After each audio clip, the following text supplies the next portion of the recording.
نحمده ونصلي على رسوله الكريم اما بعد فاعوذ بالله من الشيطان الرجيم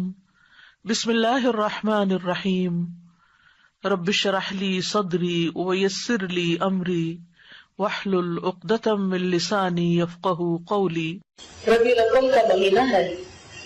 اس مہینے کی مناسبت سے چند باتیں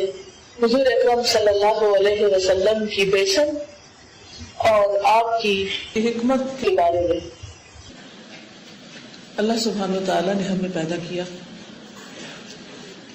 اپنی عبادت کے لیے پیدا کیا اور اپنی عبادت کے طریقے سکھانے کے لیے ہر دور میں پیغمبر بھیجے، جن میں سے سب سے آخری پیغمبر محمد الرسول اللہ صلی اللہ علیہ وسلم ہیں۔ ہم سب آپ پر ایمان رکھتے ہیں، آپ سے محبت کرتے ہیں، آپ کو اپنے والدین، اپنی اولاد اور دنیا کے تمام انسانوں سے زیادہ عزیز جانتے ہیں۔ آپ ہمارے لیے وہ ہستی ہیں جنہیں ہم اپنی جان سے بھی زیادہ پیارا رکھتے ہیں، جن کی خاطر ہم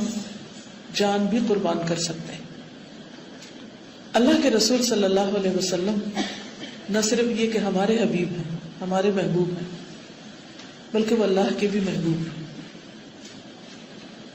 اللہ سبحانہ وتعالیٰ نے انہیں ایک بلند مقام عطا کیا ہے۔ اس کا اعتراف مسلمان تو کرتے ہی ہیں، لیکن غیر مسلموں نے بھی کیا ہے۔ آپ سب جانتے ہیں کہ 1978 میں ایک کتاب لکھی گئی تھی،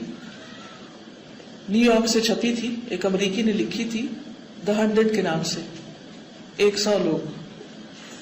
یعنی دنیا کی تاریخ کے وہ 100 لوگ جنہوں نے سب سے زیادہ انسانی تاریخ پر اپنا اثر چھوڑا، سب سے زیادہ انفلوئنس تھا جن کا، اور ان میں محمد الرسول اللہ صلی اللہ علیہ وسلم کو اس نے نمبر 1 رکھا۔ نیوٹن کو نہیں رکھا، عیسیٰ علیہ السلام کو نہیں رکھا، کسی اور سائنٹسٹ کو نہیں رکھا، بلکہ محمد الرسول اللہ صلی اللہ علیہ وسلم کو رکھا، اور کہا کہ آپ دینی اور دنیاوی دونوں اعتبار سے دنیا کے کامیاب ترین انسانوں میں سے نمبر 1 ہیں۔ صرف دینی اعتبار سے نہیں، صرف ریلیجسلی نہیں، بلکہ دنیاوی میٹرز میں بھی۔ اور اس میں آپ دیکھیے کہ اگر ہمیں کامیابی چاہیے، اور کامیابی کا لفظ ایسا ہے جس سے سب محبت رکھتے ہیں، اور ہم سب کامیاب ہونا چاہتے ہیں اور کسی بھی موقع پر ناکام نہیں ہونا چاہتے، تو کامیابی کا یہ معیار جو اللہ سبحانہ وتعالیٰ نے ہماری دین اور دنیا دونوں کے لیے نبی صلی اللہ علیہ وسلم کی شکل میں ہمارے سامنے رکھا، ان کے بارے میں نہ جاننا کسی کے ساتھ نہیں، صرف اپنے ساتھ زیادتی، اپنے اوپر ظلم۔ کیونکہ ایک طرف ہم کامیاب ہونے اور دنیا میں مقام حاصل کرنے اور آخرت میں کامیاب ہونے کی توقع رکھتے ہیں، اس کی ہم سب کو اس کی بہت شدید خواہش ہے، اور دوسری طرف کامیابی کا جو اصل معیار ہے،